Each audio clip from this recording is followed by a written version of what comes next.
Welcome to memoQ Talks, where we talk to industry leaders about their experiences, lessons learned, and what works best across all areas of localization.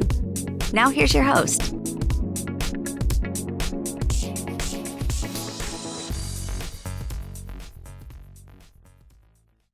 Hello everyone, and welcome to the new episode of memoQ Talks. I'm your host, Chadomir Pushica, and today we have a very famous person with us here, Erik Hansson. Erik is a native Swede living in Germany since the beginning of the 1990s. He's a professional translator for German into Swedish and specialized in technical fields such as general engineering, automation, and renewable energy. His main objectives are improving the entrepreneurial awareness among freelance colleagues, which also includes raising the level of professionalism within the translation business.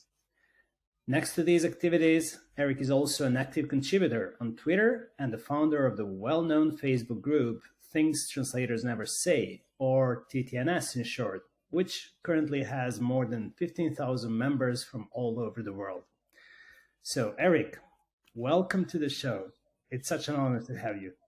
Thank you very much, Chadomir. It's very good, and thank you for giving me this opportunity to join into your famous podcast, because I've heard a lot about this. So I'm very happy to be here. That's nice to hear. So how are you doing? Where are you based now? I'm fine, thank you. It's perfect.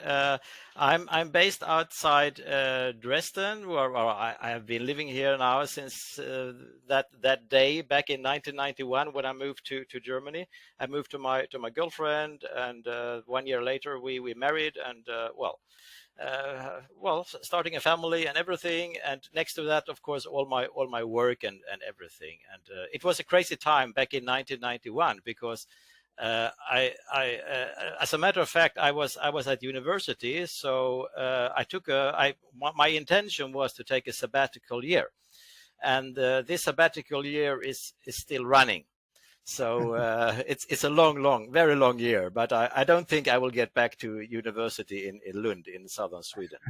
And but it was a crazy time when I got here in 1991, because I didn't have any clear plans what to do and work with. But out of a coincidence, I was speaking with some people, and they asked me, "Oh, you're from Sweden. Do you speak English?" It's like, yeah, of course I speak English. But here in Eastern Germany at that time, nobody spoke English. And that was a huge advantage for me, because I noticed that a lot of people who were unemployed, they were put into courses for learning a new job or extra qualification and so on. And that was also, of course, state measures, because if they were taken away from the street, taking into a course, they were no longer unemployed. And in these courses, they needed English trainers, but they didn't have any trainers. So here was I. So I helped out at many. I was a freelance trainer at many different schools and many different places, working 5 or 6 days a week, and it was very nice with adult people. And I did that for some years, from 91 until 95, 96 something.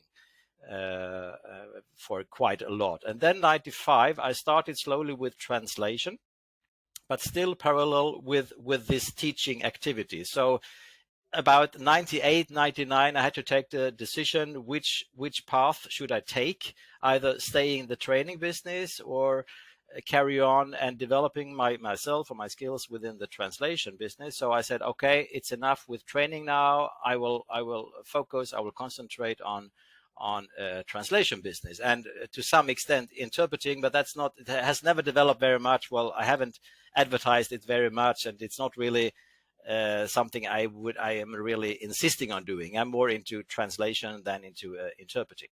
So around 98, 99, I closed I finished my last course for adult people, and then focused completely on translation. And since then, I've done a lot of for agencies and also for end clients. What was your main, let's say, the guiding principle for you to move away from training and into translation? What was your reasoning behind? Well, first of all, it was the time factor, because I was working at schools, like starting at 8 o'clock in the morning until 3 or 4 o'clock in the afternoon. And sometimes there were even weekend courses from Friday at 6 p.m. in the evening, 3 hours, and then it was a bit further away. So I traveled there, had 3-4 hours with them at Friday night, and all the students, they came, and on Saturday, the following Saturday, we started at 8 o'clock, and everybody was there, and we did it until noon. So it was more for me like a time factor. I didn't have time for translation. I didn't have time for family any longer. So that was the main reason. And I also understood that for these training, for these courses, there would be one day when I would not be such a unique trainer on the market, because today you can pick anybody who is 40 years or younger in this area, and they speak quite well, speak English quite well. Of course, not everybody can be a trainer, but it is not the same market as it was today as it was 30 years ago. So in order to develop further, I assumed that I would have better chances on the translation market than on a training market. And it was also like practical, next to the time factor, going here and there. And so it was also, of course, about traveling, because sometimes I spent 2 or 3 hours a day only driving. It wasn't only in one city. Sometimes it was in the northern part of this region, and I had like 1 hour's lunch break and had to cross the region to get to the southern parts to get to the other school. So it was a lot of extra time driving, of course, not paid time. So, okay, it's too stressful if I am only translating, and I would leave the training aside. I would be better off. That's good reasoning, and it also has to do with positioning. Like I really liked what you said about the future of training didn't look so lucrative to you, because now there were so many new entrants who could actually do that, and so it's actually a lot about positioning. And now what I would like to ask you is, at the time, and you've had a lot of time to actually to see what's been happening in the past 30 years with translation and the market. Could you tell to something about the changes in the translation market back then and your positioning back in the day, and if anything has changed today? Yeah, well, there have been, of course, changes for the worse and for the better. Of course, using the internet, well, more or less, I started using internet or whatever was available back in the mid 90s. There was as a matter of fact, there was a German national platform which were called BTX. It was a very, very low graphic solution, but at least you can find out some information from there. And parallel to that, with internet, of course, 95, 96. So of course the development for the better is, of course, it's easier to find information today than back those days. But of course there are some flaws. Today you'll find all kind of information, even information that is not relevant for your translation, or even information that is not true. And I'm not speaking about fake news or whatever, but researching on the web is today not the question, will I find something? But the question is that what I will find something, but the information or the facts or the data or whatever I find, can I use it? Can I rely on them? So maybe that is the one of the most important thing is to have a critical, or it has been more and more important to have a critical mind, because just because I find it on the internet, it doesn't mean it's true. Like some years ago, 20, 30 years ago, maybe 40 years ago, people said, oh, it was on the television or it was in the newspaper, so it must have been true. Yeah, this is similar to that situation.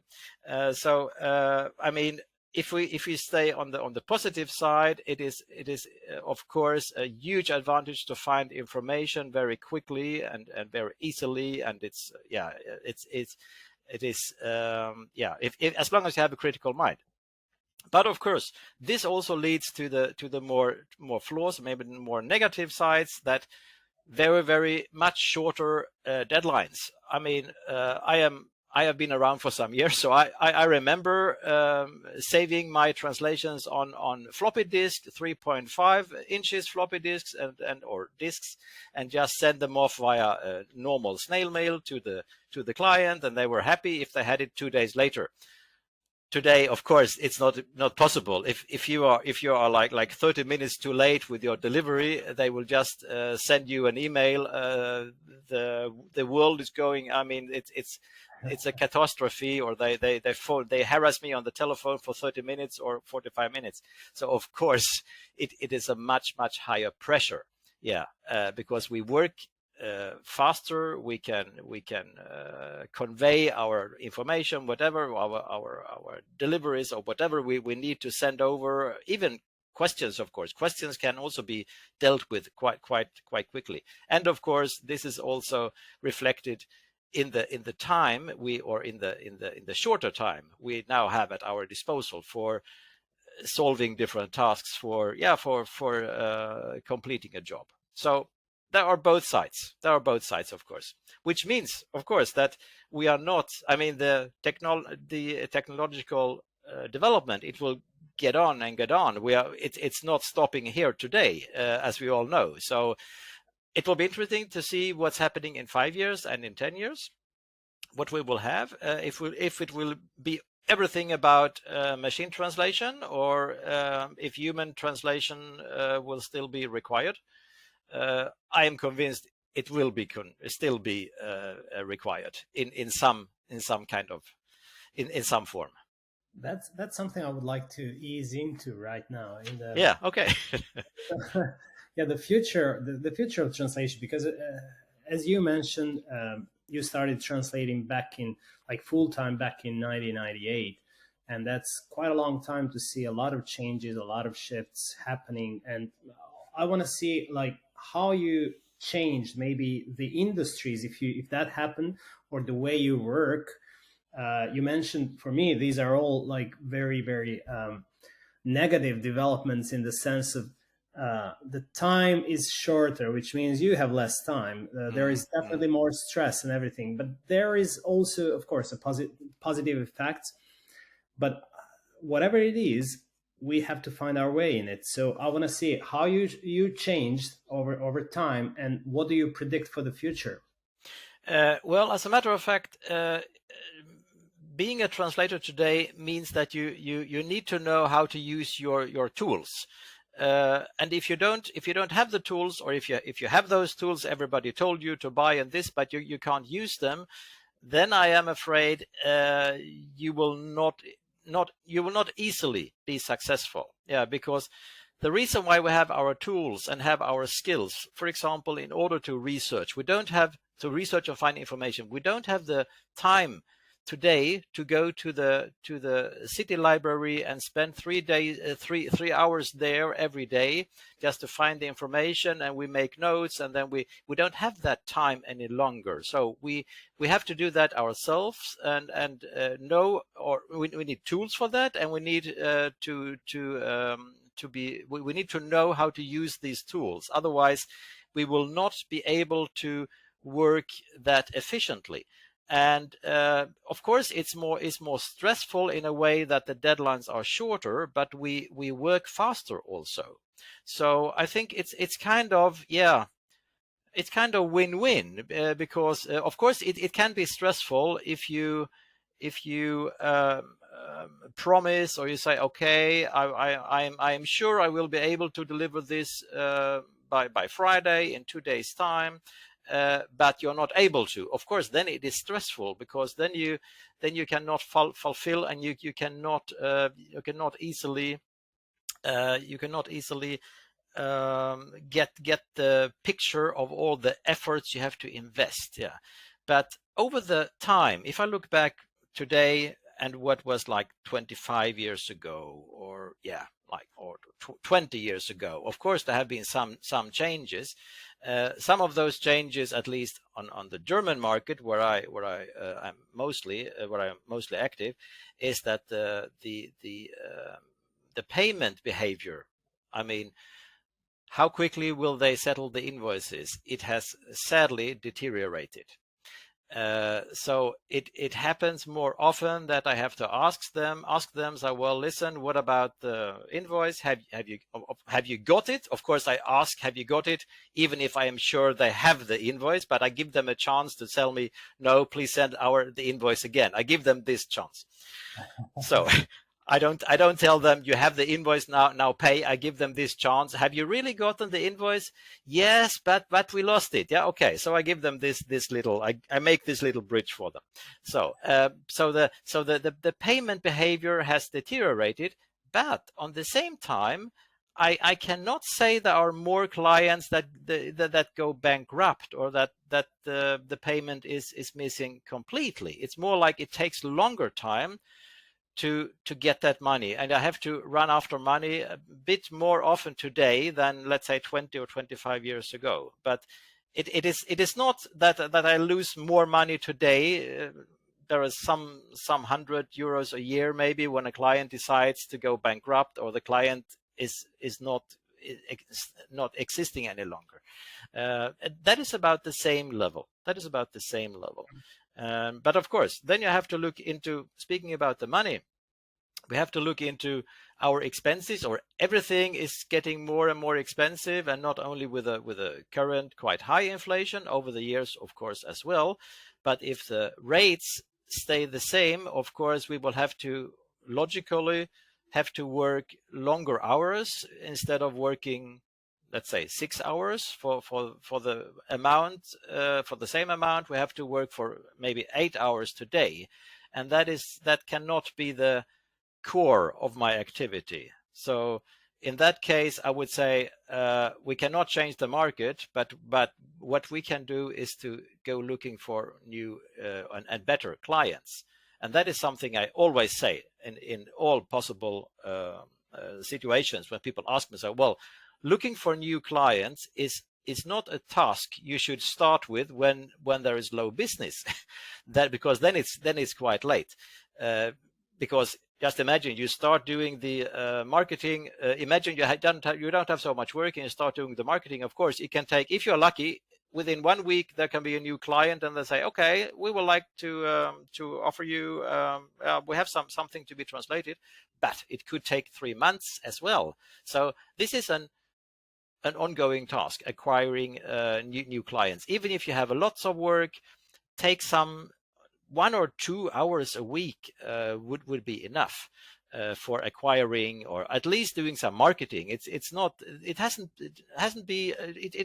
have to be something very some huge project. It's just like, okay, you have a list, and then you tick the list and say, okay, I contacted them on that date. Have they gotten back to me? If not, okay, I can just contact them again and ask, listen, I asked you some months ago or 6 months ago, and we spoke a little, but you were not sure. So just like keeping yourself, like doing the name dropping over and over again. And that is an ongoing task, because you cannot induce a need for translations. You can say, okay, this week we have cheaper translation. It's not like selling shoes or selling sausages, because either they need translations or not.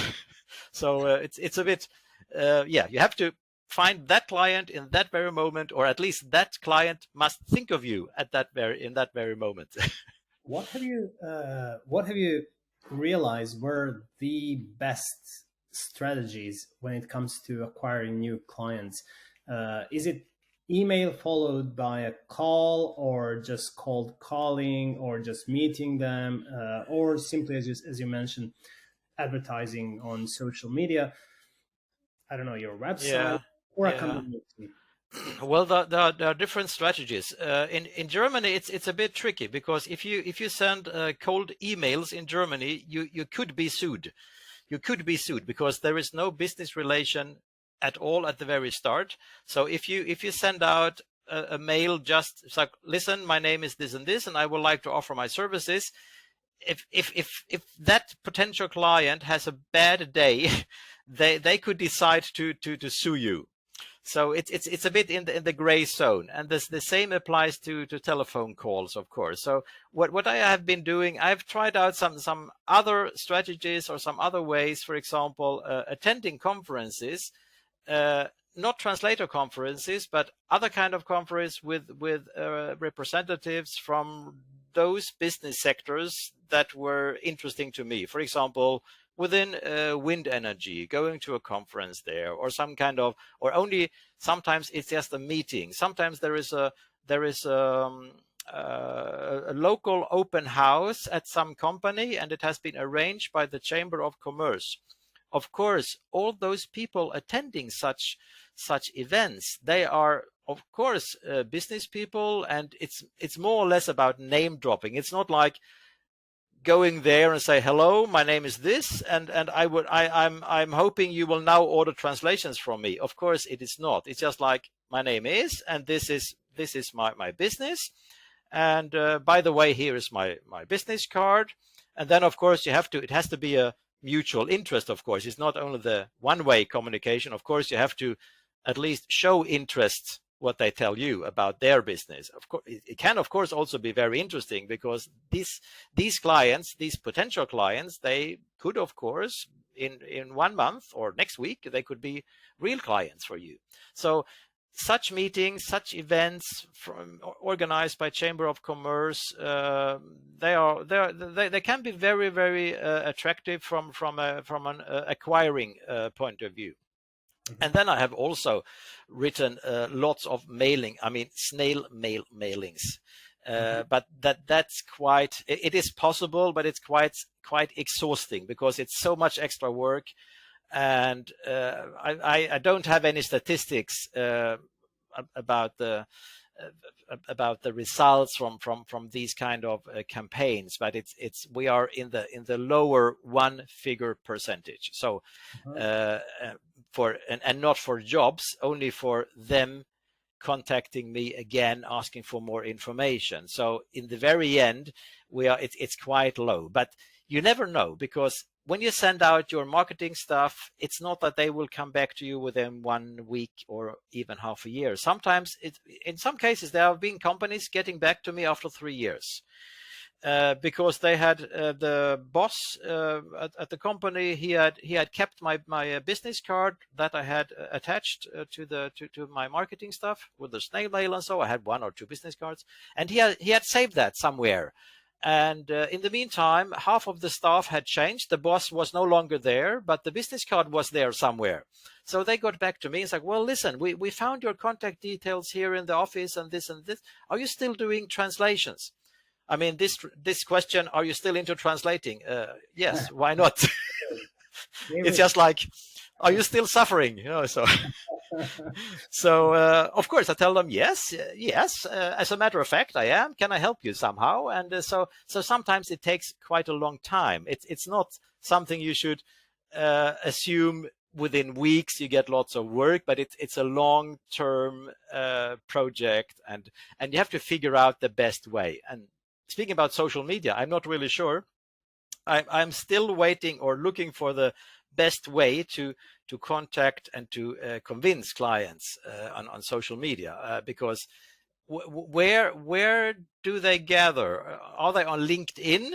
I looked a little at LinkedIn, but I still have to learn a lot probably. On LinkedIn, there is a lot of inbreeding, because a lot of translation agencies are there and translators. That's very nice, because then I get, of course, a picture of what they are doing, but I don't get the connection to end clients outside. Maybe there are some agencies that want to cooperate with me, and that's fine, okay. But I would also like to get in contact with end clients. So I'm still looking for the best way. I mean, Facebook is more or less it's not the first choice for looking for end clients, and Twitter is nice in a way, but Twitter is that's a bit more complex because maybe you know there is an agreement between Twitter and Google, which means that everything you drop on Twitter is indexed. So it will show up on Google, and if you tweet similar stuff for longer time and you add some certain hashtags, some special words, and so on, you will slowly move up within the Google results, and one day you are on the first page, and some weeks, months later, you are not only on the first page, but you are among the first 3 hits on the first page. Yeah, so that is some kind of agreement between Twitter and Google, and I hope it's still there now with the changes in the Twitter, of course.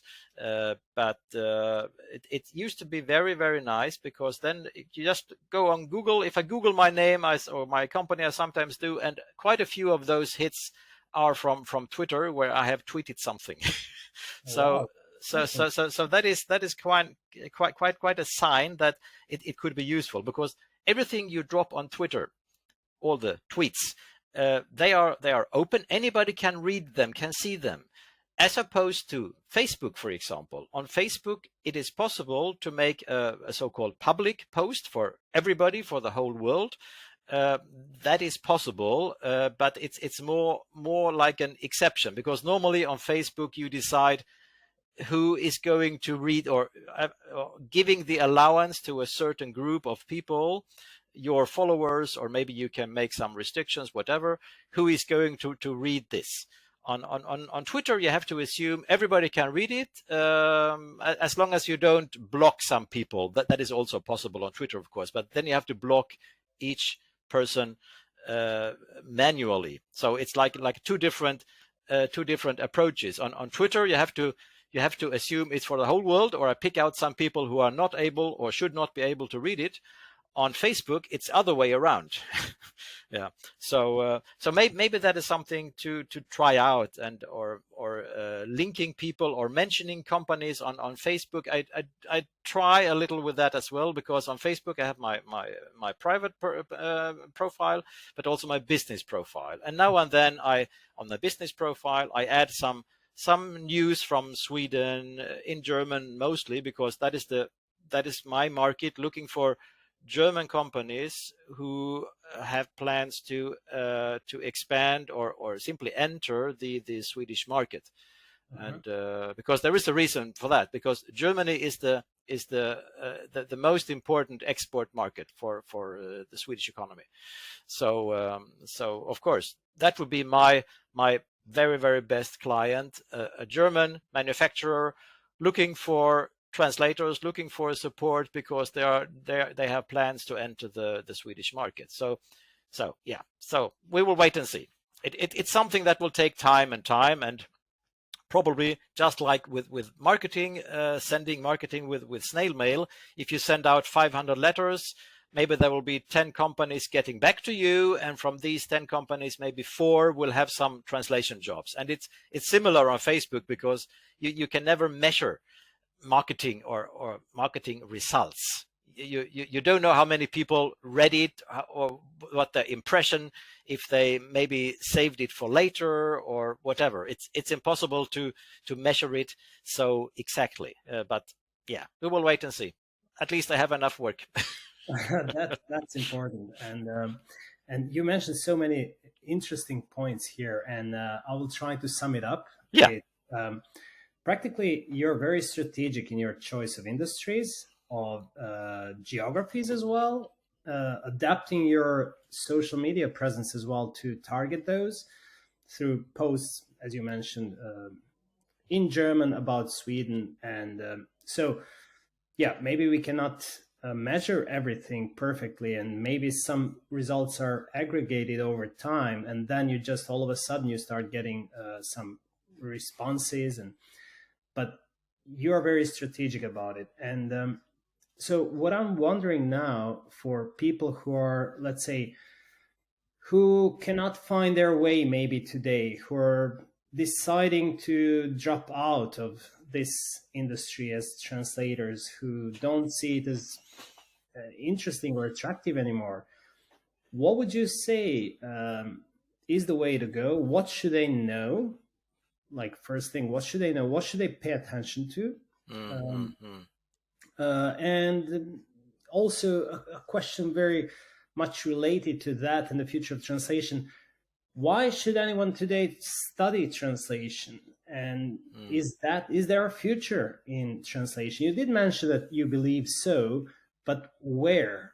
Because things are inevitably changing. And well, I think for those who are quite new in business, it is I always try to emphasize, and I hope they really take this advice, to get in contact with other colleagues and to establish a network of different translators and also interpreters, of course, because this kind of network, which is of course on mutual basis, is not only taking advantages out, is also like giving something back as well, because from my perspective, and I think quite a few colleagues as well can agree with me, that some of my very best clients, and these are end clients, they have been leads, they have been recommendations from colleagues, because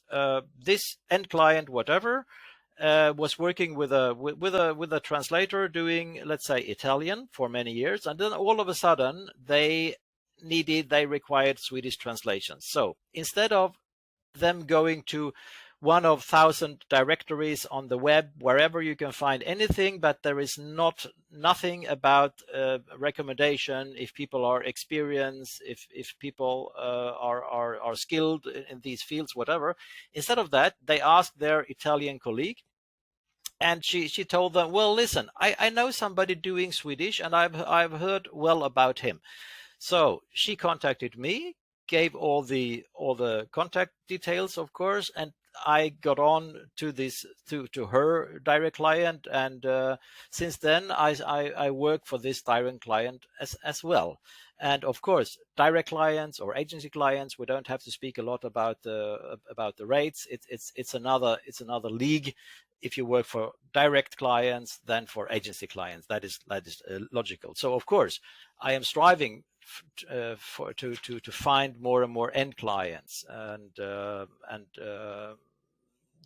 having a network with colleagues can be one way to expand your client base. Of course, this also applies to agencies. Maybe if a colleague works for an agency, for a small agency, and they don't know anybody for a certain language pair, that very colleague in your network might contact you. It's like, well, listen, contact that agency. They are nice people, because that colleague of yours, they can also tell you, they are good people. They prepare jobs very well. They pay well, and they pay on time, and they are nice people, and there has never been any trouble with them, and so on. So you also get the background story about an agency that you, of course, otherwise would never find anywhere. That wouldn't be on Google, or if you find something on Google, it would be some kind of evaluations from strangers, and you have no idea. Maybe it's true, maybe it's not true.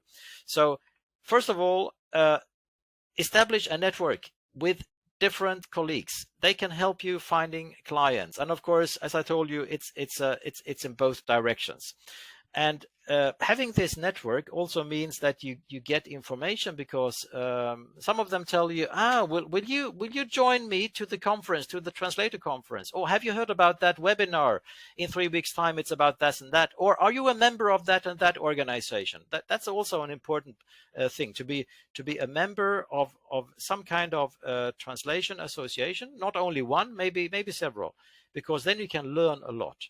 And not only from being a member, also what they offer in terms of webinars, seminars, sometimes conferences, and sometimes you even get some kind of discounted CAT tools licenses sometimes, or they can help you with some legal support and so on, and even insurance stuff. in some organizations, if you are a member, you can get cheaper insurance for your business insurance, indemnity, and everything. Do you really need that, for example, in your line of business? Yeah, well, it depends on your clients, of course. Some clients are very, very keen on it, and they really, well, more or less, I should send in a copy of as proof from my insurance company that I do have that.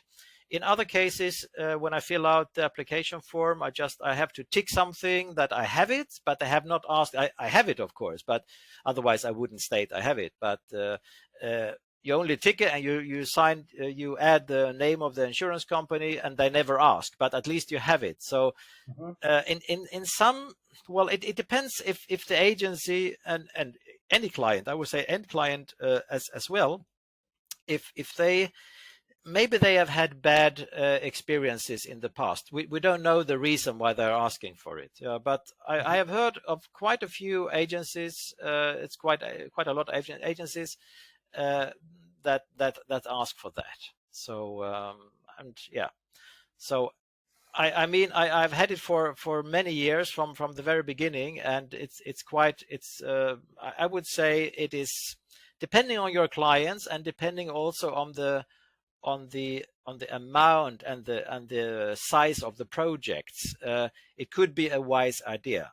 Of course, we have to figure out there are thousands of different cases that could arise and could happen. But for example, that you translate, you have a bad day, and instead of writing the left button, you type the right button. So, and nobody notices, and it's then in the translation, it's wrong in the translation, and something happens at the end client's place when they have a manual and it's a right button, and he pressed the right button and something happened. Maybe he was injured or something. Yeah. So there's so many different cases, and I mean, also possible that somebody found out, and it's not so often today that you have printed manuals, but there are still. So they had to reprint not only manuals, maybe like brochures for a trade fair or something. Yeah, it's not only, I do a lot of technical stuff like handbooks and so, but of course there are also brochures and leaflets and so. So they printed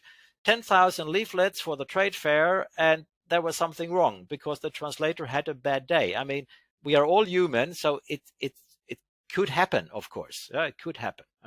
But again, if there is something, if it's a bad source text, so it was bad formulated, so you could only misunderstand it. For example, it was written by somebody who wasn't really employed for setting up technical documents. They only gave him, you can do this, you are good at typing, and you know the machines. So that person quickly wrote the handbook, the source text, and the source text was not flawless.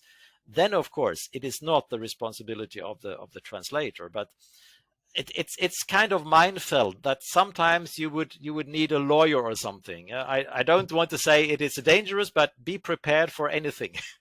Yeah.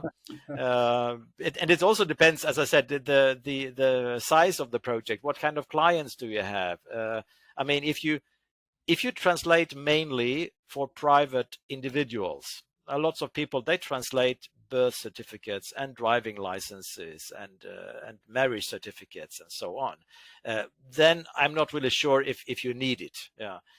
But if you're working with huge clients, with huge end clients, like huge project, maybe you work 2-3 months on one project, you can imagine the amount, the financial outcome. It could be a wise idea, really. So that is I know there is an ongoing discussion or an everlasting discussion about this, but yeah, from my perspective, I would recommend it in any case. So we just try to encourage our colleagues not to leave the profession. I think we did a great job of scaring another bit of them. Well, as a matter of fact, what is scary? Yeah, I understand. I see what you mean. Well, let's prepare for the worst, but expecting the best. Yeah. Yeah, because as a matter of fact, what I always what I not always, but what I often tell is that tell my colleagues, if they are seasoned colleagues or if they are quite new in the business, is that we are business people. So in we have to we have to reach that level, or to convince our clients, or at least potential clients, and they will later on become our really clear clients. We have to convince them that we are business partners. We are not a little, well, I am only a translator. What does it mean, only a translator? I would exclude that word only from your vocabulary, because what does this only express? It express, well, I translate, but I don't do anything else than translating, and that is true. But the translation itself is so invaluable. For example, we support a company.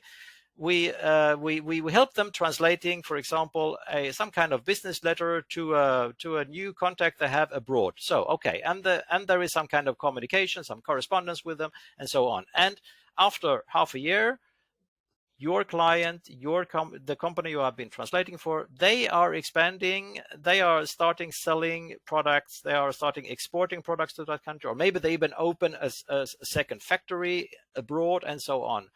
And it's all about, I mean, expanding their workforce and their profit and so on. So imagine how important translations are in the very end. So that is why I always react quite allergical when people say, well, I am only a translator. Okay, I understand, only meaning you don't offer anything else than translation. I can agree with that. But translation is so much more. It's not only looking into the dictionary, okay, I will pick out the third word and I will replace words by words. It's so much extra, helping them to expand their business, to hire workforce, and of course more turnover, more profit, and so on. And that's only in that very sector. I haven't said anything about the news sector or about stock market or anything. There are so many. I mean, just look at the global economy. What would it be like without translators? You cannot even imagine that. I think. Exactly, because you cannot rely on any. I mean, of course, the automatic translation sector, it has been growing for many years now, but I would say in total, the translation sector has been growing. So there is still a lot of work to be done. So that is, I would say, that is encouraging. But then we have to look at the rates and about so we can survive from this work, because there is not a lack of work. We only need to find those clients who are willing to pay for our work, or pay decent rates for our work. That is maybe and actually why they have to do it, why the work of translators is so important, because I think everything comes down to appreciating what you do as a professional. And this is something that also in your biography you mentioned, that one of your objectives is to help professionalize the translation business. And as a translator, professionalism means a lot of different things, I believe, and you mentioned many of them. So making the clients aware, and also making the translators, our colleagues, aware as well of the job they do, and not approach it as something which is just or only translation, but understanding what it really means. That's Shadow, I fully agree with you, because sometimes we as translators, we have to look out of our own bubble. I mean, it's something so simple as setting up a quote for a client. Whenever I do that, and I know, or very often if it's a new client and I'm not sure if they have ordered translations any time in the past, I make a very detailed list. For us, it's very, I mean, for us, these are obvious tasks, but not necessarily for the client. So I say, okay, I offer you a translation from this language to this language. I will also make sure that the layout is still the same. I will also make sure that the terminology is. I will apply the official terminology. I will also look into EU directives in order to make this to make sure that the translation can be used further on. For example, sometimes you need to, for text within the chemical sector, you need to have certain phrases. You cannot change them. Even if it's the same meaning, you cannot change the phrases. If the phrases are, if you use your own home-baked phrases, it could happen that the products, they are not allowed to be sold, and they will be taken out of all the shelves in all supermarkets in the whole country, because the package text is not standardized. So these are things I add to my quotation, this, just in order to inform and to highlight and open the eyes of the clients, like, well, this is my job. It's not only translating, like replacing a word or like changing from language A to language B. There is so much research around this, and either it's my skill, what I already have, or I have to look somewhere. Of course, nobody has, or maybe there are some people having all those chemical phrases in the back of their head. I don't have it, and they change all the time. So of course I have to look up this, and it has to be exactly that way. Otherwise, in some countries, I don't know the legislation in all countries, but I know some countries where you are not allowed to sell it if it's not exactly that phrase. So it's important to inform the clients and tell them this is what you get. Not only translation, this is the German text and here is the Swedish text and this, so they also know what has been happening in the background before this outcome was here and before the outcome was delivered. What kind of work has been carried out, and that is something I always list on my quotes, even if it's obvious to us, but not obvious to the clients, maybe. That's a really good point. A really good point. I never did that, but that makes so much sense, I believe. Yeah. So, at least for end clients. I mean, agencies, they are on another planet. yeah. But for end clients, when we never know, we can't say, we don't have to ask them, have you ordered translations before, or so. Well, it's not so interesting for us. I just assume it is the first time. So even if they already know it, okay, no damage if I tell them again. But if I forget to tell them, and they really have no clue, they have never ordered translations in the past, then they are just like, oh, what's happening here? So it is always, I think it's always a wise idea to give them exact information, what is happening behind the translation business, because it is kind of, I mean, selling services has always been quite difficult. Because if you sell products, you can show them, oh, this is the red thingy, and this is the blue thingy, and the yellow thingy is here, the big one, and this is soft, and this is rough, and this is smooth. But services, and then about translation, that's even harder, because that's something you need to explain. There are services and services. I mean, hairdresser is a service, but it's easy to explain. But selling services within the translation market, that is almost not that most difficult possible, but it is not easy, because you have to explain what it is or everything about, and what will you get for your money, and why does it take 4 days and not only 4 hours to translate this. And then you have to explain, and this happens, and this, and I can assure you that I will adhere to these and this directives, and so on. So then you explain everything in behind, and I think 99% of all end clients, they really appreciate this kind of information, this open-minded or open attitude, because then we inform them and tell them what is happening before they get the translation in the very end.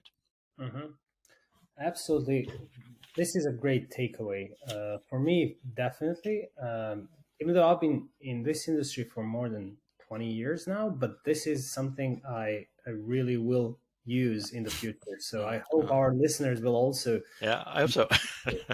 So one thing now I want to ask you, it's like we went into what the translators need and what they keep on saying about their profession, but what do they not say? What do translators Okay. I see where we are heading. Yes.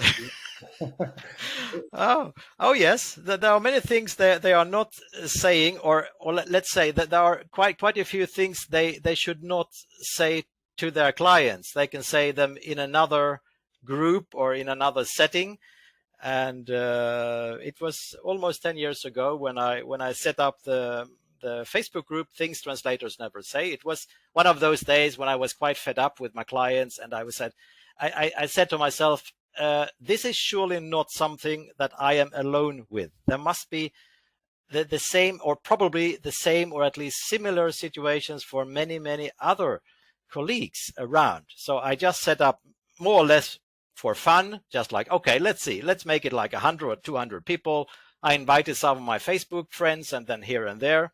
And that was Things Translators Never Say, which in fact is things translators never say to their clients. So we have to see this as a safe place where we can exchange some our ideas, and where we can vent and rant a little bit. But it's not about victimizing ourselves and saying everything is bad and I am the victim and I can't do anything about this. This is not the scope. The scope is more like venting and ranting and have a bit fun, and then it's just like exchanging some ideas and also learning a little bit, because sometimes we exchange ideas and say, well, do you know that you can apply that and that European directive when those clients don't pay, and so on, like giving some ideas.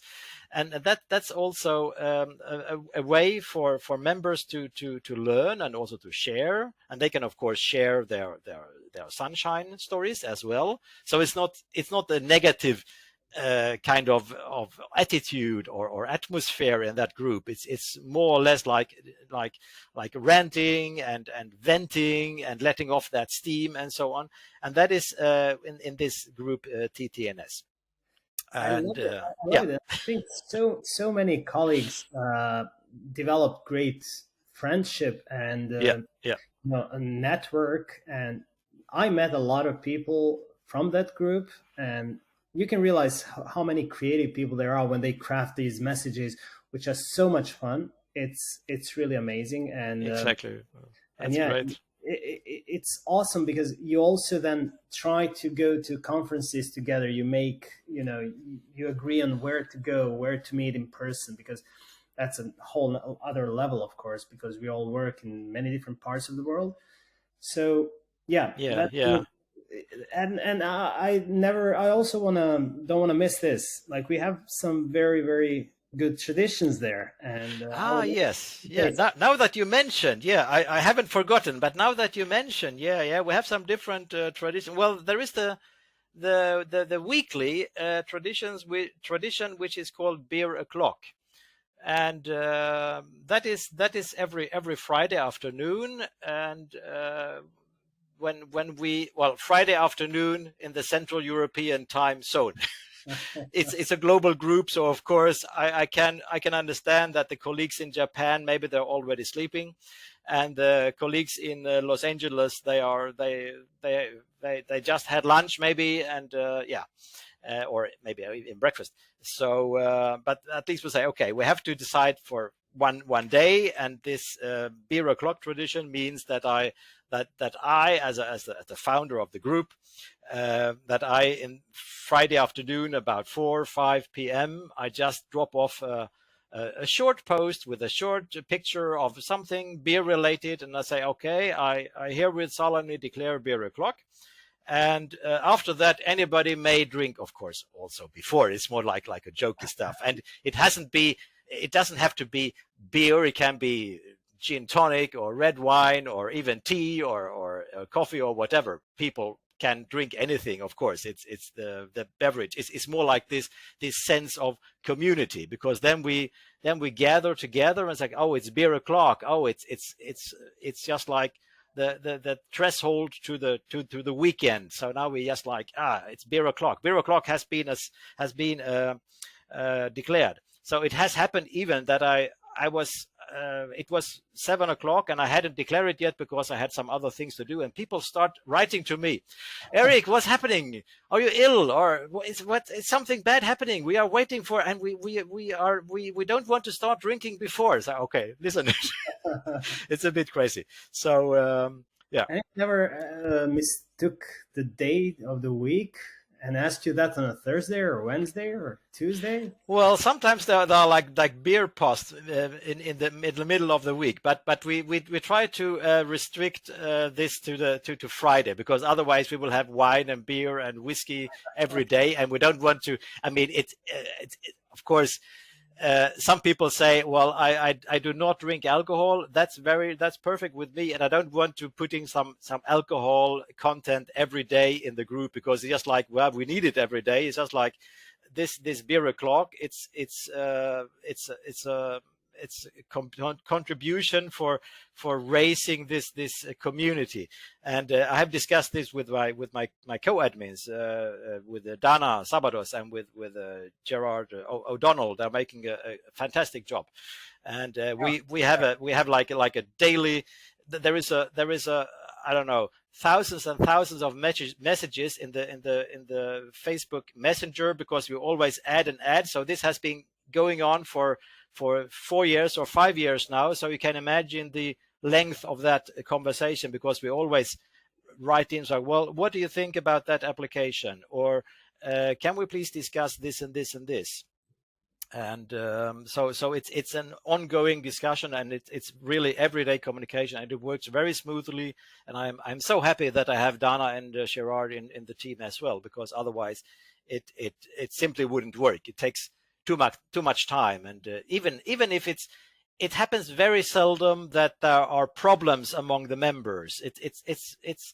It's amazing, because even if you're like more than 15,000 people, of course, not everybody is active on a daily basis, but there's still quite a few people. They write regular, they contribute regularly, and still it's very, very seldom that there are some debates or harsh debates yet, but discussions or like somebody getting nasty. It's very, very, very seldom. Yeah, and I'm very happy about that. That most people, I mean, 99.95%, they know how to behave as adult people, and that is worth a lot.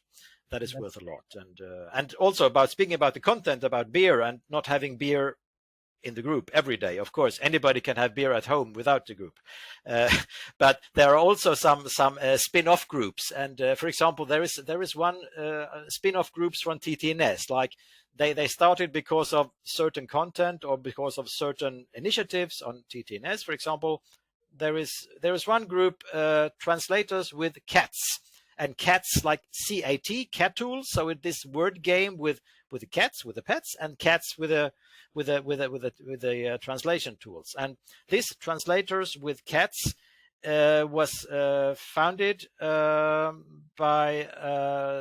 Rian Coggin, who is also a member of TTNS, and she now has co-admins and to help her. And that is a group with a lot of cat pictures, because before that group was established, we had these nice furry friends cats in TTNS, and after a while we as admins said, well, they are all nice pictures, they're those lovely cats, but it's a bit too much. It's not within the scope. So we need to make a channel, or maybe establish, or somebody needs to establish a group only for that.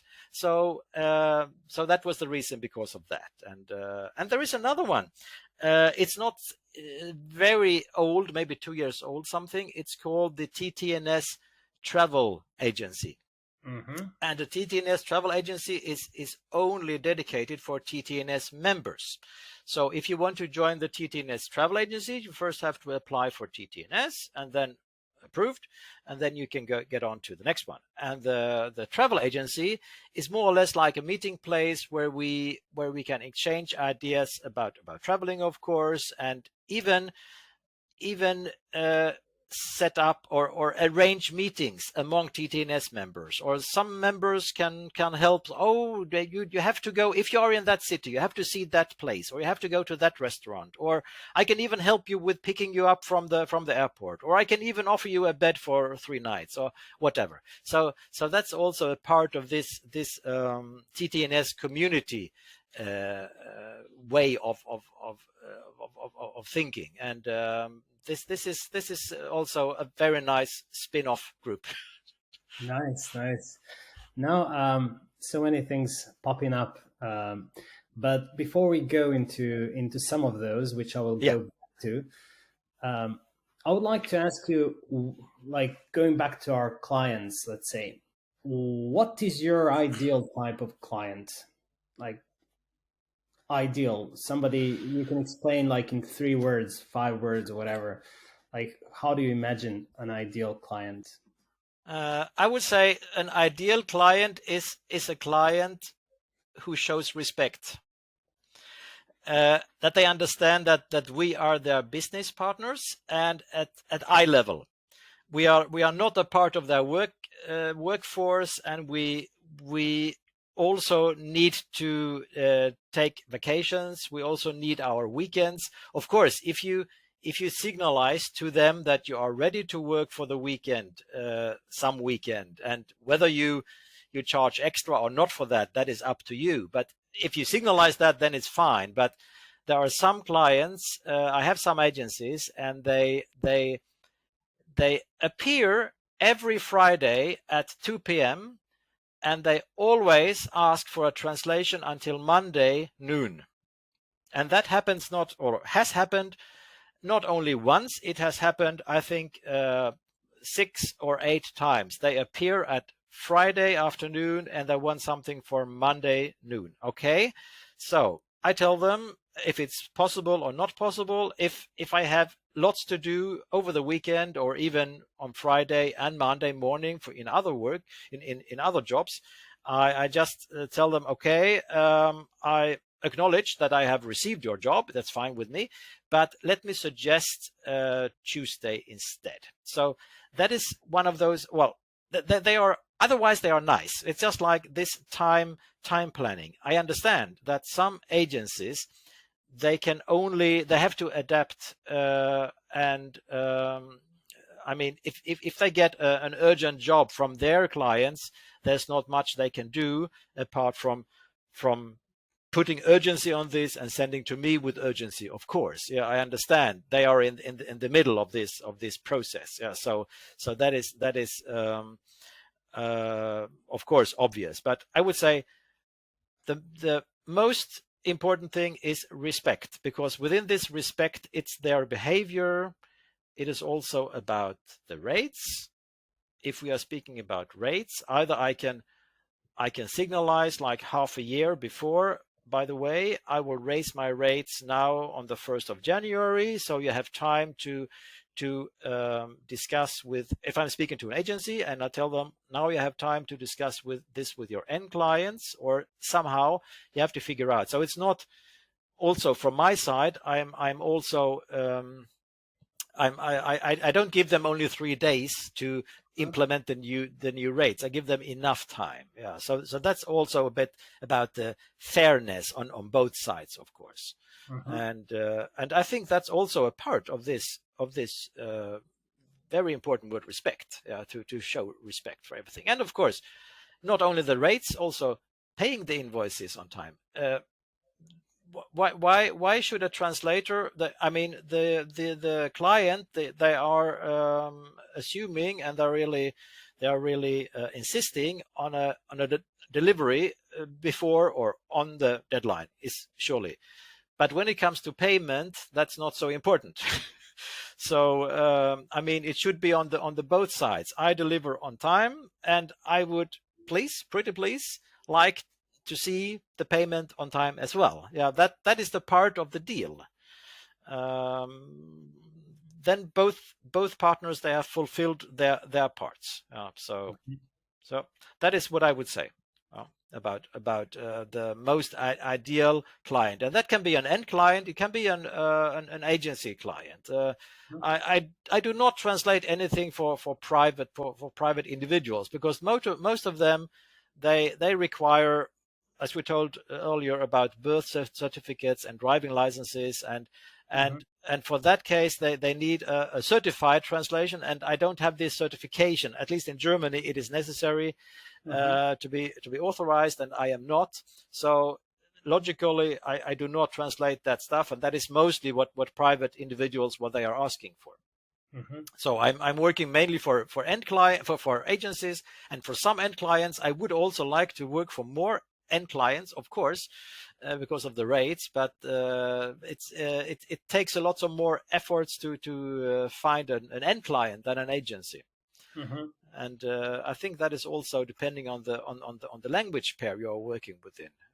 If it's if you work with English, German English, or French English, or Spanish English, there's a huge market, and you will find end clients who really need that kind of translation, or this language pair. But it's a huge market, and there is a huge competition as well. Yeah. So these two are connected, and because I work within a minor, it's not a minimalistic language pair. I mean, there are some that are real small. Just think about Icelandic or those translating into Basque or something. But at least we are German, Swedish. We are not among the biggest one. There is of course a minor market, and there's a minor competition as well. But I like what Seth Godin once said: "No market niche is so small if it's all yours." Exactly.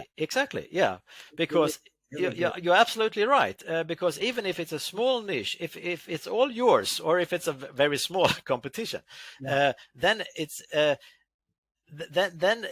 you have huge advantages, because you are the experts. And maybe that's something we also need to stress and to really highlight for new colleagues, that finding your niche and to develop yourself into an expert, that you within a very narrow, not only one field maybe, but some narrow fields where you are an expert, if it's possible, because I have also noticed that if you work in a very, very small language pair, then you can't afford to be a specialist only in restaurant menus, because then you would have maybe 10 menus a year to translate, and that's it.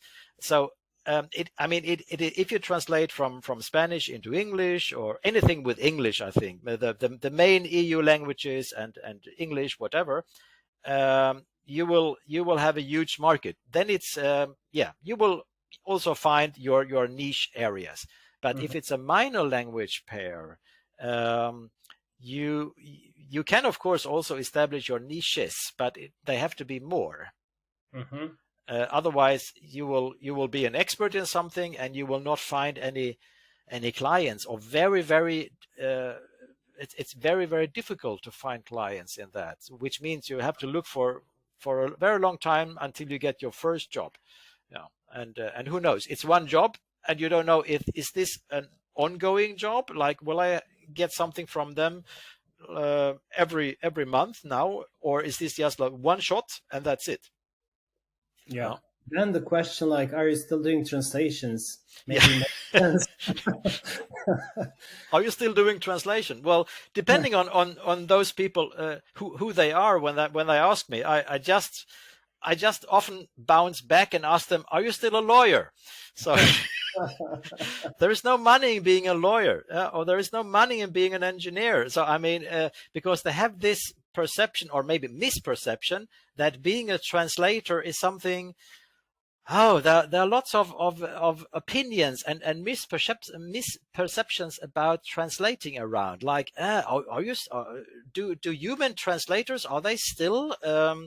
Is there still work for all of you people? Because now they have talking so much about DeepL, about Google Translate and ChatGPT and everything around, is there still enough work? So yeah, it's a huge market. And when I tell them some details about this, I tell them about export markets, I tell them about the different segments, about technical stuff, about business stuff, about this, about chemical safety sheets and everything, where a translation, or even if they open their newspaper in the morning, all the news there, or most of that, of course, that these are translations, either machine translated or by a human person, we don't know, but still it is translation, and they don't really reflect about this. Mm-hmm. Or looking at I mean, in Germany, the movies, they are very often, they don't have subtitles, they are dubbed in Germany.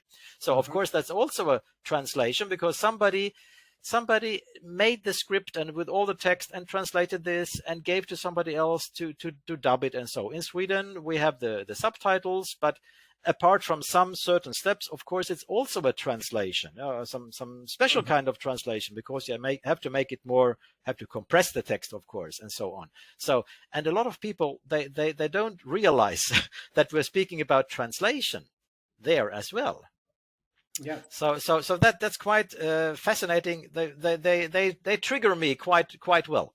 So then I just start talking, and then yeah. So of course there is enough work, and yes, I am still translating, and I am not bored, and that's also maybe one argument for being or staying as a translator. Of course, it depends on your personal what you want to achieve, but from my point of view, it's a fascinating and exciting task, and it never gets boring. Yeah, because one day I translate a manual about filling packages with some kind of juice, or filling packages within the medical field with some kind of pills or something, some medical, and the next day it's about children's toys, and 3 days later it's about a chemical safety sheet, and so on, or different technical solutions for securing your home with alarms and different alarm detectors for your home, and different illumination solutions. So it never really gets boring, because there's this variety every day, or you don't know what will happen next day, what kind of inquiries you will get. And of course, even I have my niches like this. I'm, for example, not doing anything with insurance, or anything with finance, or taxes. It wouldn't be such a success, I'm sure. But still, even if you have your niches, it never gets boring. There's so much you learn a little about everything. It's so true. It's so true. Yeah. I also have the same impression that we are really great for any conversation with anyone, because exactly, we know a lot about everything. And, yeah, exactly. Just imagine instructions, like the manuals of stuff, like how to use certain appliances, because we've read them all, we've translated them all. So. Exactly. Yeah, I was some weeks ago. I was at a do-it-yourself store, and they had I will not mention the name of the company, but they had a lot of gardening equipment, like different compressors and different lawnmowers and everything from one certain company, and I have translated the Swedish part of those. So I was just roving around in the gangways, and one lady from the staff, she came there and asked me, so can I help her? No, I told her I'm just looking for a box that is open so I can take out the manual, because I want to check something. And she looked at me and said, well, as a matter of fact, I have translated parts of that manual. Oh, really? So she was more or less like willing to give me a lawnmower for half the price, because I was the translator of that.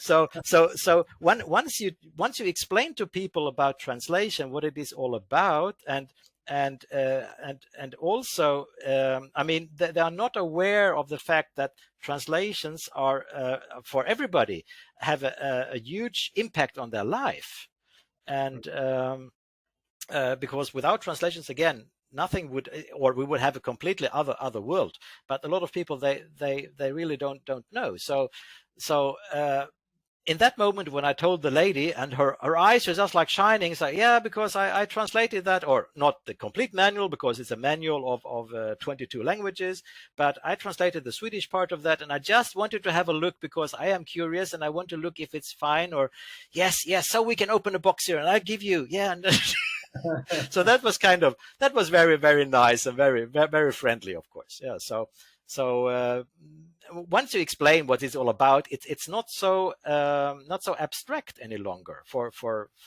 outsiders. Mm-hmm. Yeah, I would say. I would like to ask you a couple of quick questions. Yeah, please go ahead, Shadow. One is what's your favorite or go-to app when it comes to, let's say, personal or business finance, or I don't know, some apps that you regularly use, which you find really important for you? Well, most of all, for handling all the translation projects, and keeping up with the deadlines, and also with the invoicing, and of course also with the deadlines, I use the Translation Office 3000, TO 3000, from Ukrainian AIT. They are advanced international translations, and they have some other project text and some other products as well. And before that, I've had that now for almost 2.5 or 3 years now. And before that, I had my own tailor-made solution, or I'd asked a programmer to do it, because roughly 10 years ago, there was no real good solution for us freelancers, for translators, where you can really use or find all those features you would need. There were some bigger ones, of course, for a lot of money, but I wasn't sure about, or I wasn't willing to pay that much money. So I talked to a programmer, and he set up this for me, and that was very nice. And but then I said, okay, I would like to change this and this and this and this, and maybe there is something now on the market. And then I found this TO 3000, and that's very nice, and it saves me a lot of time, because I was a bit surprised, but I have noticed that there are quite a few colleagues, they dislike invoicing because it takes so long time. So they push that task before, and then all of a sudden, oh, I should do this now. So they have like 40 invoices to make. So they sit there whole weekend only invoicing. And maybe, I don't know how much time they invest for it, but it takes too long time per invoice. And I mean, that is not the way it should be. It's not like I'm invoicing and I'm very happy about it, but it doesn't take so long time. I just I have my routines, and when I use this program, this TO 3000, it takes only some seconds to set up a new project, to insert what are the languages, language pairs, what is the client, the rate, deadline, whatever, and changing when I have delivered, changing the status, and then invoicing. It takes maybe one minute or maximum 2 minutes, and it's in the list, and it's in the list due some days later or a week later. It's in the list of the due invoices, and so on. So it saves me a lot of time, because I would also say, in addition to what I told you previously, using knowing how to do your research and acquiring new skills, and so we also need to keep in mind that there are only 24 hours a day. And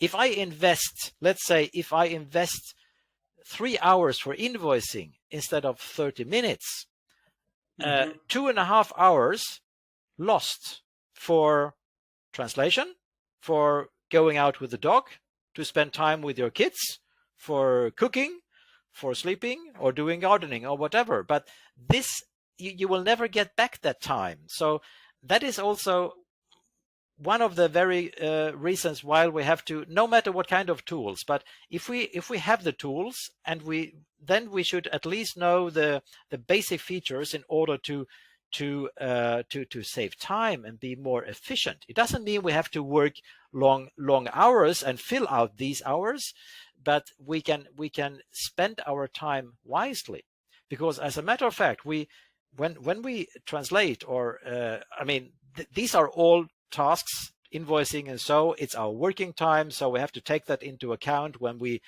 charge for our translations, because we don't translate 8 or 10 hours a day every day and so on, because invoicing, that work is not paid for, so we have to take that into account for our rates.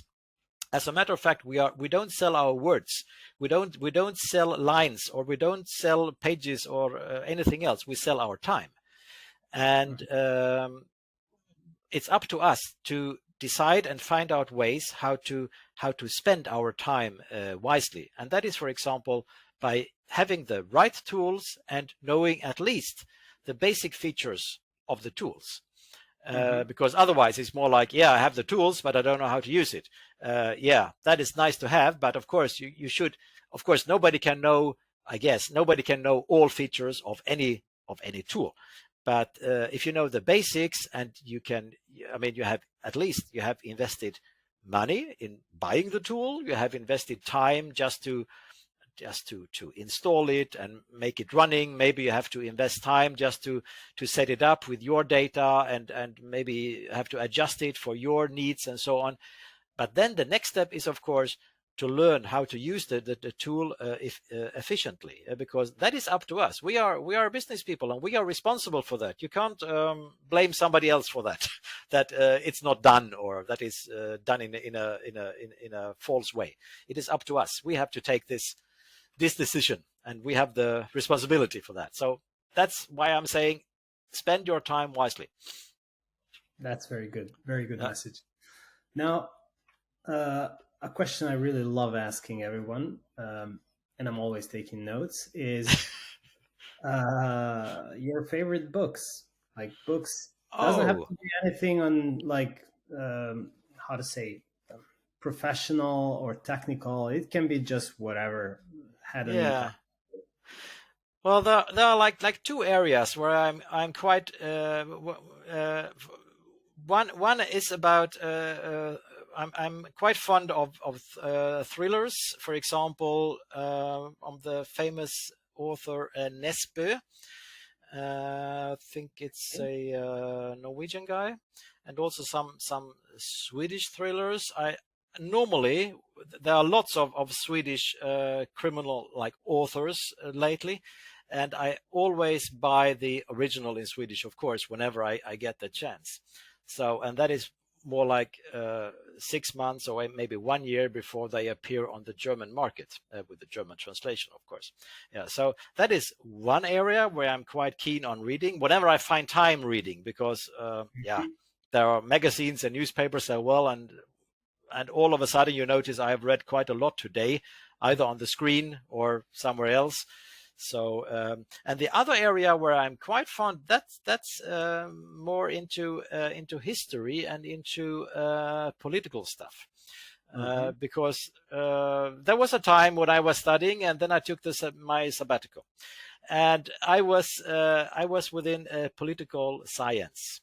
And that was very, very interesting, and it also a little bit about economy, national economy.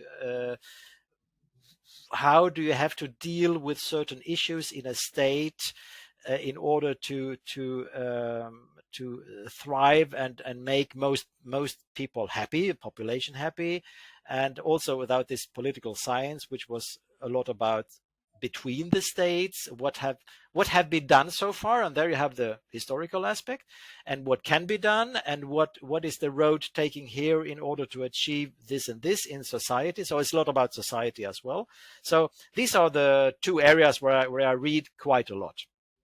Do you have a particular book that you really love, like a specific title? Oh no, sorry, I can't. No, there is none, because I've read so many. if somebody is keen on, well, it's not a thriller. It's more like history. I can really recommend something from the Swedish from a Swedish author. It's quite old now. His name was Vilhelm Moberg, and he wrote a what do you call it, trilogy, three books, three books about a Swedish family who emigrated to the United States back in 1850. Okay. And that's or four books. No, it could be four books. Yeah, four books. And I have it here on my shelf. I've read it. I've read these four books, I think, 4 times or 5 times over the years, because it's very, very interesting to see, again, the historical aspect. How did they live back in 1850 in rural Sweden? There were poor people, and some of them, they were they did not really agree with the Swedish church by then, so they got into other kind of churches, organizations, and which was, yeah, one of the reasons why they had to leave, for example. And there were poor people, and they have lots of children, of course, so they were more or less starving. So, and then getting on to the States, the history and what they could achieve there, and what happened back in 1870, 1880, where they tried to establish themselves as farmers. And that is a series of 4 books of the Swedish author called Vilhelm Moberg. And that is really something I can recommend for everybody. I'm sure it has been translated to a lot of different languages. Mm-hmm. Yeah, so that is something. It has nothing to do with political science, really, but it's history. And of course, if you're interested in immigration and emigration history back from the mid 19th century, because normally when you read about this, it's about 1880, 1890, maybe 1900 something.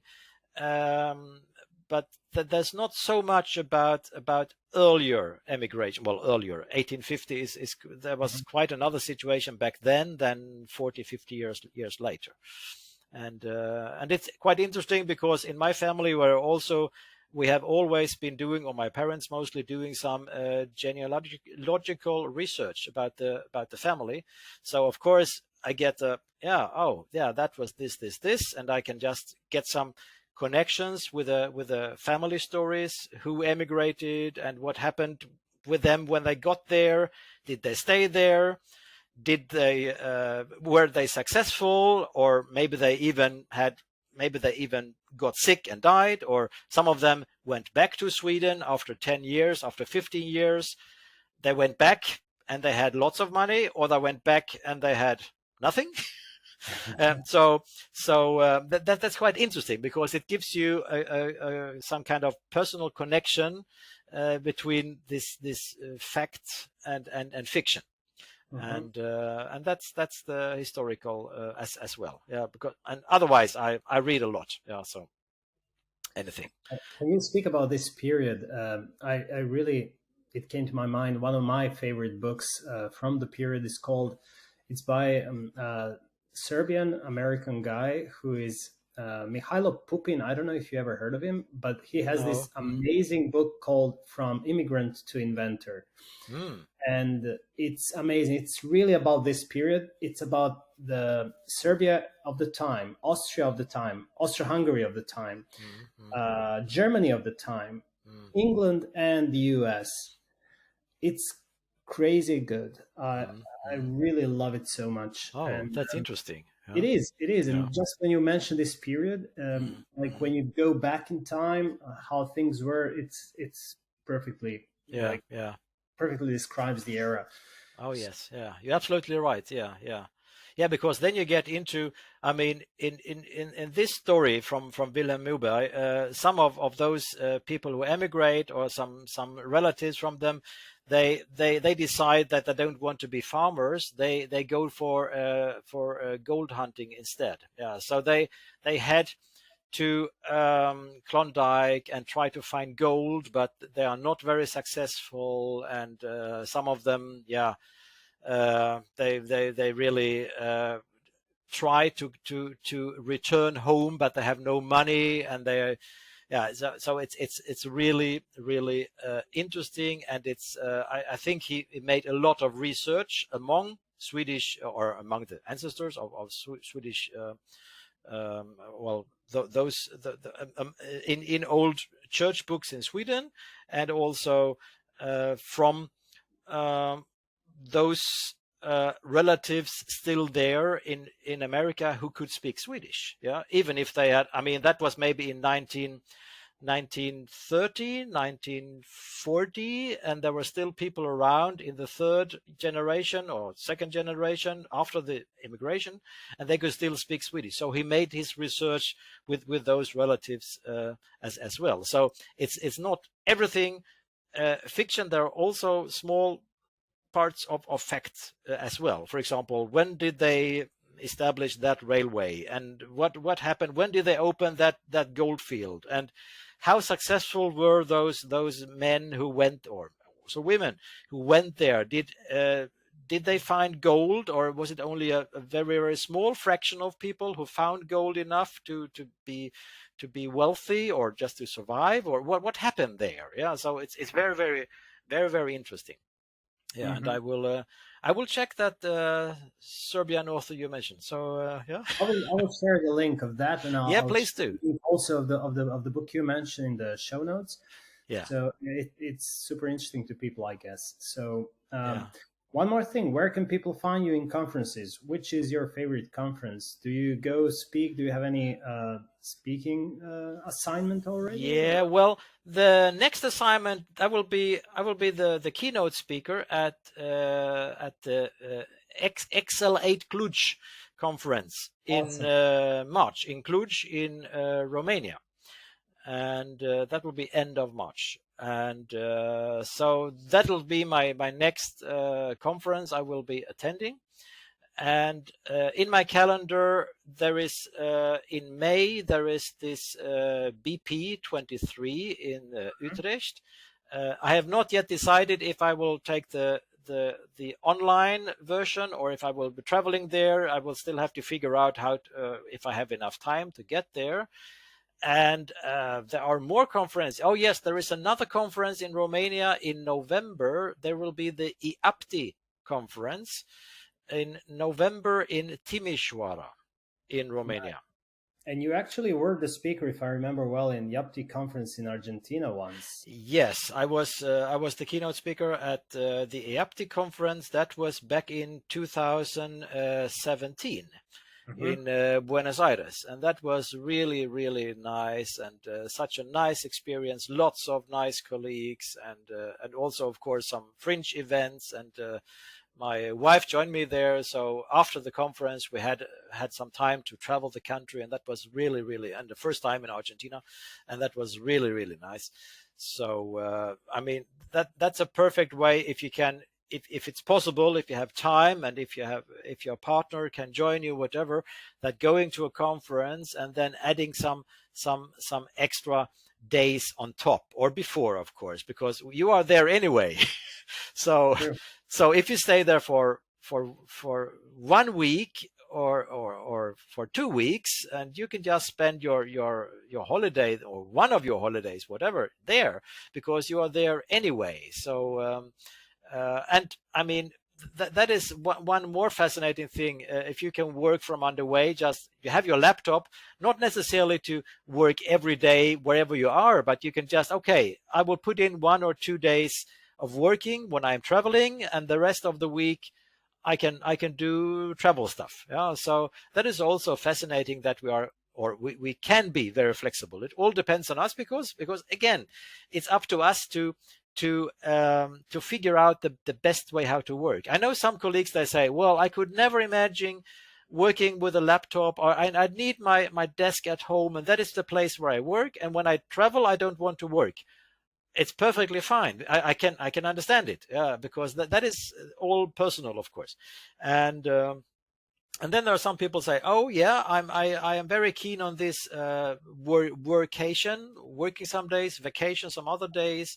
And if you travel with your spouse, and you travel somewhere and you meet lots of colleagues, lots of TTNN as people, and TTNS agency people. So then you can arrange everything, and meeting up with people, and that is one of the huge advantages. With now we are connected and we have this network. So going somewhere, there's always somebody either who lives there or somebody who has been there or can make some recommendations, like, oh, you have to go there, and that is a nice restaurant, or you have to visit those and those places, and because you can find all that information very, very easily from people you trust. I mean, you can find it elsewhere as well from a tourist agency, but they will tell you anything. So, but if you ask people you know, your people you trust, at least, I can't say I don't know all the people in TTNS, but I would trust them. And if I ask them, say, well, listen, can you recommend something there and there and there, or we are going to that country, to that region, we are in next year for 5 days, and what do you want, or what should we see, and what should we avoid?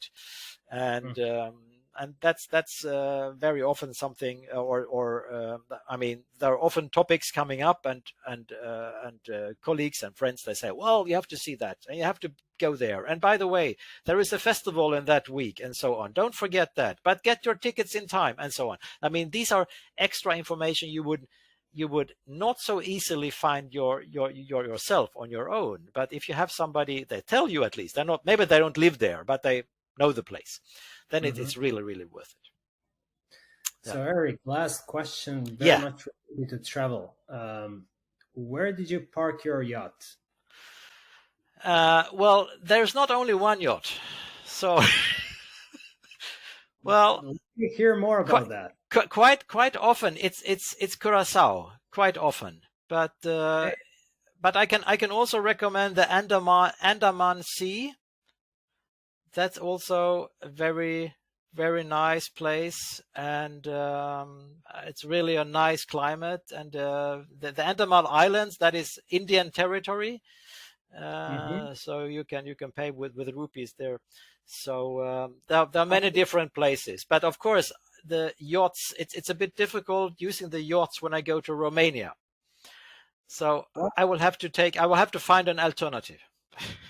You do, and I'm actually waiting for that invitation. You never invited me to any of your yachts anywhere. Oh, okay. I will send you some convincing pictures, and then you can from the different yachts, and then you can pick one, and we will see.